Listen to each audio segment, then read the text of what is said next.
Hello students. पिछली कक्षा में हमने हिंदी साहित्य के इतिहास को कितने भागों में बांटा गया ये पढ़ा, साथ साथ उसका काल विभाजन भी हमने करके दिखाया जो एनसीईआरटी के आधार पे है और मानक है। उसी के आगे क्रम में हम काल विभाजन पढ़ेंगे।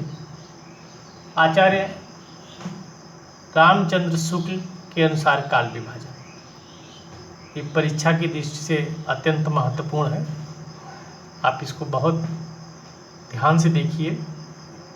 आचार्य रामचंद्र शुक्ल ने जो काल विभाजन किया वो विक्रम संवत में है और इसको हमने चेंज किया है, साथ साथ में विक्रम संवत के साथ ईस्वी में भी दिखाया है।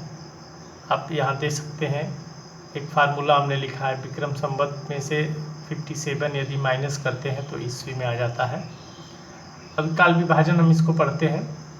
इनका काल विभाजन इतना एथनेटिक है कि विभाजन तो कई विद्वानों ने किया, जो आधार इन्हीं को बनाया है, इसलिए महत्वपूर्ण हो जाता है और हमारी परीक्षाओं में पूछा भी गया है। उत्तर प्रदेश माध्यमिक शिक्षा चयन बोर्ड में देखिए पीजीटी में पूछा गया 2002 में, कि पीजीटी 5 में, ये टीजीटी 2009 में पूछा गया है और इसलिए इसको पढ़ना बहुत ज़रूरी है। नंबर 1 पहला है जो विभाजन इन्होंने किया है आदिकाल, जिसको वीर गाथा काल भी कहते हैं। वीर गाथा काल के नाम से बोले हैं ये, जो 1050 ईस्वी से लेकर 1375 विक्रम संवत तक है। इसको ईस्वी में देखें तो 993 ईस्वी से लेकर 1318 ईस्वी तक है। दूसरा देखिए भक्ति काल, जिसको इन्होंने पूर्व मध्यकाल भी कहा है। अब ये 1375 संवत से लेकर 1700 विक्रम संवत तक है। जो ईस्वी में देखें तो 1318 ईस्वी से लेकर 1643 ईस्वी तक है।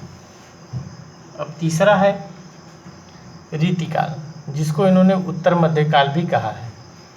इसका समय है 1700 संवत से लेकर 1900 विक्रम संवत तक और ईस्वी में देख लें तो 1643 ईस्वी से लेकर 1743 ईस्वी तक है।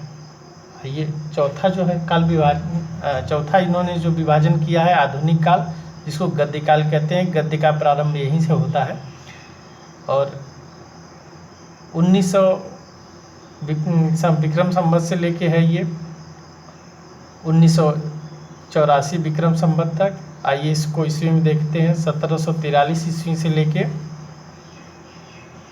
1927 ईस्वी तक है। अभी आधुनिक काल को इन्होंने 4 भागों में बांटा। पहले भाग को इन्होंने प्रथम उत्थान कहा, जो 1925 विक्रम संवत से लेके 1950 विक्रम संवत है। इसके बीच का अंतर 25 वर्ष का है। दूसरा इन्होंने किया द्वितीय उत्थान, जिसको कहा 1950 विक्रम संवत से लेकर 1975 विक्रम संवत है। तीसरा तृतीय उत्थान, जिसको 1975 विक्रम संवत से अब तक माना है। बीच का जो समय है 1900 विक्रम संवत से लेकर 1925 विक्रम संवत को ये अंधकार काल कहते हैं, जिसमें कोई हिंदी साहित्य का कोई विशेष उत्थान या उस ढंग का नहीं मानते हैं, इसलिए इसको ये अंधकार काल कहते हैं। तो ये आचार्य रामचंद्र शुक्ल का है। इन्हीं का विभाजन जो किया गया, इसको मात्र संशोधन के साथ और कुछ परिवर्तन के साथ विभिन्न विद्वानों ने अपना अपना काल विभाजन किया है, जो बहुत ही एग्जाम की दृष्टि से वो भी महत्वपूर्ण है। लेकिन इसका दिमाग में हमको जो है सन और संवत जरूर रखना है ध्यान में, क्योंकि अभी तक परीक्षाओं में इन्हीं को पूछा गया है। उनसे पूछा गया है तो उनके नाम के आधार पे पूछ लिया गया है। तो यह एक बात आप लोगों से और कहना चाहेंगे, यदि आप किताबों के विषय में पढ़ना चाहते हैं, क्योंकि आचार्य रामचंद्र शुक्ल ने जो हिंदी साहित्य का इतिहास लिखा, वो जहाँ तक लिखा उसके आगे का इतिहास राम स्वरूप चतुर्वेदी की किताब है हिंदी साहित्य की संवेदना का विकास। जहाँ तक इन्होंने इतिहास लिख के समाप्त किया, माना जाता है कि वहाँ से उन्होंने फिर आगे का क्रम एक सीक्वेंस देखें तो जुड़ जाता है। तो दोनों किताबें यदि मिला के पढ़ते हैं परफेक्ट हो जाती है।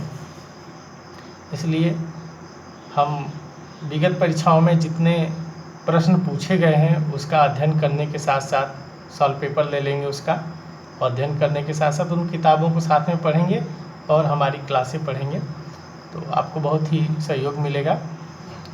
धन्यवाद।